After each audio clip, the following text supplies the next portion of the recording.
Assalamualaikum dan selamat sejahtera. Jadi hari ini kita nak menyambung tajuk titik pulang modal, di mana kali ini kita akan lihat kaedah graf, iaitu kaedah yang menghubung kaitkan kos, hasil dan untung untuk semua peringkat pengeluaran. Jadi kita dah lihat daripada tajuk sebelum ni, iaitu jumlah hasil sama dengan jumlah kos untuk kita dapat TPM. Jadi untuk graf kita akan lihat titik persilangan lah, di mana hasil sama dengan kos. Baik, untuk ciri-ciri graf titik pulang modal kita akan lihat wakil untuk paksi Y adalah untuk RM ataupun untuk hasil dan kos. Manakala untuk paksi X iaitu kuantiti, dia akan lihat kepada unit pengeluaran. Baik, daripada pelajaran sebelum ni kita dah lihat bahawa kos tetap adalah malar untuk semua tingkat pengeluaran.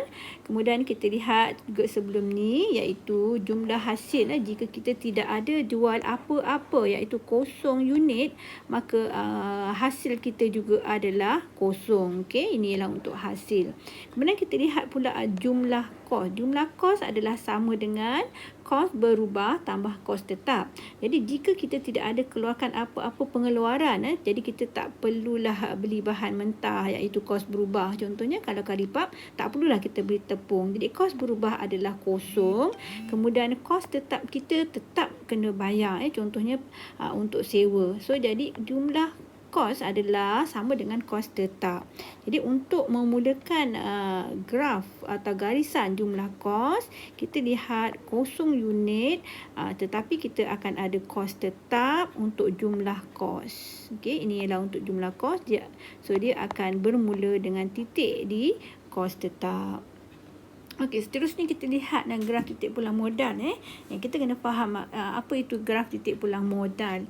Di sini kalau kita lihat titik persilangan di antara hasil dan juga kos adalah titik pulang modal. Kemudian kita lihat yang berlorek purple. Yang berlorek purple ini kalau kita lihat di bahagian atas ini adalah kos, dan di bahagian bawah ini adalah hasil.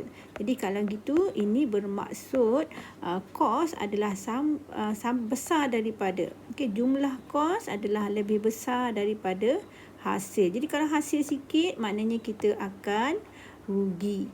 Tetapi kita lihat pula yang warna hijau. Yang warna hijau kita lihat garisan yang atas ini adalah hasil, kemudian yang bawah adalah kos. Jadi ini menunjukkan hasil adalah lebih besar dari kos. Jadi ini adalah kawasan untuk untung. Jadi itu bermaksudnya selepas titik pulang modal, apa sahaja tingkat pengeluaran, selepas titik pulang modal kita akan dapat untung. Tetapi jika kita kurang daripada titik pulang modal, kita akan dapat rugi. Baik, seterusnya kita akan lihat bagaimana untuk lakaran graf titik pulang modal. So, yang penting untuk titik pulang modal ni kita kena ada dua titik, iaitu titik hasil, graf hasil, dan ini ialah graf hasil, graf jumlah hasil, dan kita nak tengok juga graf jumlah kos. Ini yang penting lah sebab kita nak tunjukkan titik persilangan. Jadi kita akan lihat kos tetap. So jumlah kos dia akan lalu kos tetap. So ini kos tetap ini dia akan lalu. So yang ini adalah RM5,000. Kemudian kita lihat kos berubah seunit. Jadi kita lihat kos berubah kali dengan berapa ni, dia tak ada cakap kan. Jadi kita boleh cari dulu titik pulang modal untuk tahu apakah titik pulang modal di sini. Jadi untuk itu kita kena gunakan Yes, kita kena kenakan rumus untuk mengira titik pulang modal, iaitu kos tetap bahagikan dengan harga jual seunit tolak kos berubah seunit. Ya, betul. Jadi bila kita dah kira, kita dapatlah 2,000 unit dan kita dah harapkan dengan harga jualan untuk dalam bentuk RM. Okay, jadi kita dah dapat X ini iaitu titik pulang modal iaitu 2,000 unit. Okey, 2,000 unit dan juga RM10,000. Kemudian yang tadi kita lihat jumlah kos mestilah melalui titik kos tetap. Jadi kita akan teruskan daripada titik TPM. Satu memang kena lalu kos tetap. Okey, kita terus garis untuk dapat garisan jumlah kos. Kemudian daripada titik TPM, jumlah hasil dia mesti lalu kosong sebab tak ada jualan, tak adalah hasil. Jadi dia mesti lalu kosong. Okey, jadi kita teruskan je garisan. Okey, kita dapatlah satu graf yang cantik.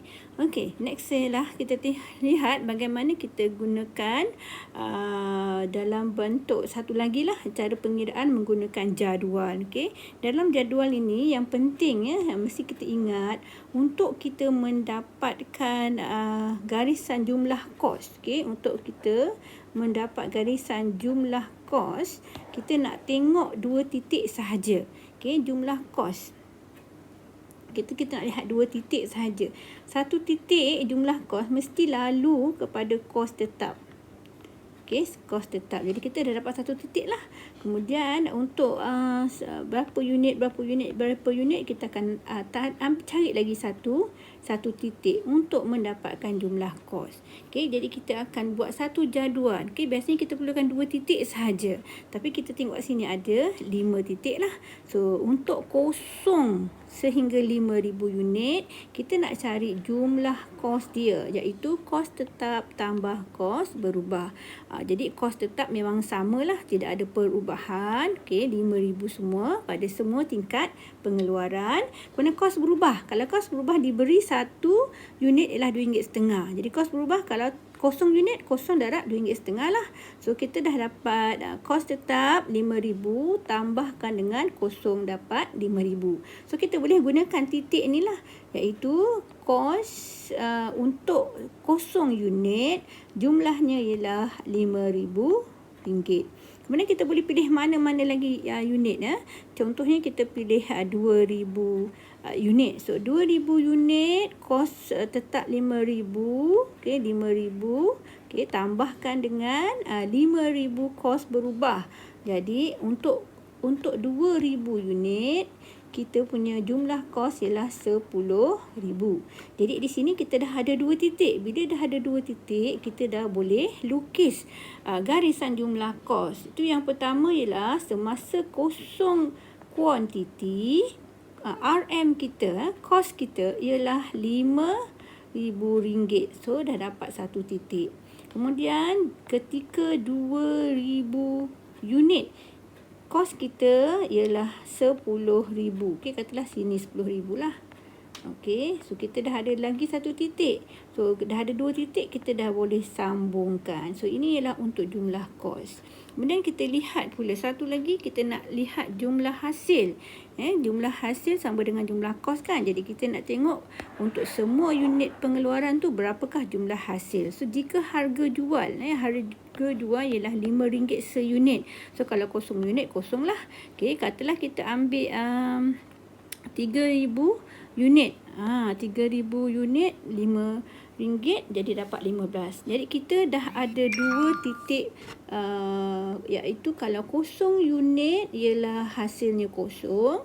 Jika 3,000 unit maka RM-nya adalah 15,000. Okey, jadi kalau kita lukis graf dia, baik kosong, kemudian yang ini 3,000. Okey, untuk 3,000 dia adalah RM15,000. So kita dah dapat 2 titik. Kita boleh cantumkan. Ini adalah untuk jumlah jumlah hasil. Tu apabila kita cantumkan kedua-duanya lah. Kalau kita cantumkan kedua-duanya, anda lukis di atas kertas graf. Okay, ini yang kita dapat. Okay, so untuk 2,000 unit, ini 2,000 unit sebab dia dah ada kosong-kosong kat ujung ni. So ini pun sama untuk kos. So kalau 2,000 unit ialah RM10,000. Jadi kosong-kosong. Kemudian kita cantumkan 2 titik. Okay, kalau 2,000 kita cantumkan 2 titik, so kita akan dapat garisan semuanya. Okay. Baik, seterusnya kita lihat yang di Lorek.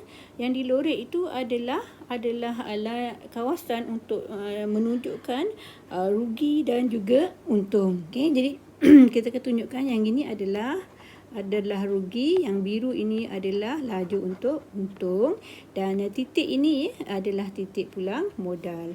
Okey. Baik, jadi seterusnya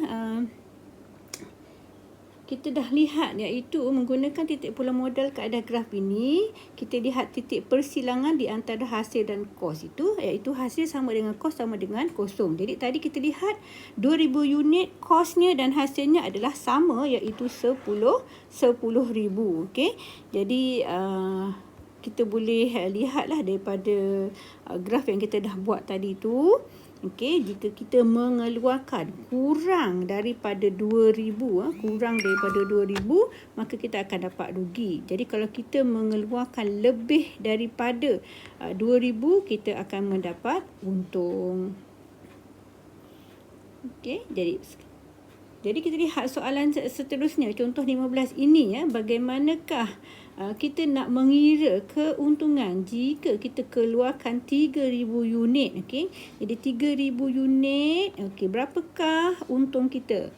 Jadi kita bagaimana kita mengira untung? Okey, untung adalah sama dengan jumlah kos. Jumlah kos tolakkan dengan jumlah hasil. Jumlah hasil tolakkan dengan jumlah kos. Okey, jadi kita akan lihat pada titik 3,000 berapakah jumlah hasil. Okey, jumlah hasil. So yang titik ini adalah jumlah hasil, iaitu RM150,000. Okey, RM150,000. Kemudian titik yang berada pada garisan jumlah kos. Okey, yang ini ialah 125. 125. Okey, 125. So tolak 125,000. Iaitu kita dapat RM25,000 untung. Okey, kalau kita nak semak, kita boleh kira petak dia. Kita nak double check lah. So ada berapa petak? Ada 2,5 petak. Satu petak mewakili 10. Jadi kalau ada 2.5. Jadi dia mewakili 10,000 unit. Jadi 10,000 unit darabkan dengan 2.5, iaitu 25,000. So itu untuk double check lah. Baik, jika kita nak lihat pada 5,000 unit pun sama jugalah. So kita akan lihat titik yang berada pada jumlah hasil, iaitu RM250,000. Kemudian kita lihat yang kosnya daripada garisan kos. Yang ini 150, 60, 70, 175,000. Okey, jadi 250 tolak 175,000, kita dapat 75,000. Okey, jadi kita dah dapat mengira keuntungan untuk 5,000 unit yang dihasilkan. So inilah kegunaan TPM. Kita lihat jika kita keluarkan pada kuantiti sekian, sekian banyaklah untung kita. Itulah salah satu kegunaan TPM. Okey. Baik, yang ini adalah tajuk yang kamu kena cuba. Nanti dah cuba, kita akan bincangkan tajuk ni. Terima kasih.